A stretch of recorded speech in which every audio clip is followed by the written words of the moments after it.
Hi! Let's talk about porcine reproductive and respiratory syndrome or PRRS in sows. PRRS is a devastating viral disease that causes mummification, abortion, stillbirths, and premature farrowings in sow herd.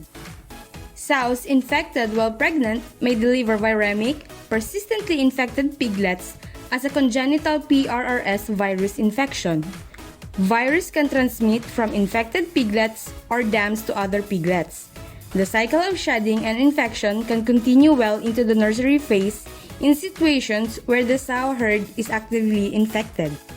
Following are the clinical infestations in both the dry and farrowing sows in a sow herd. You can pause the video to be able to read thoroughly.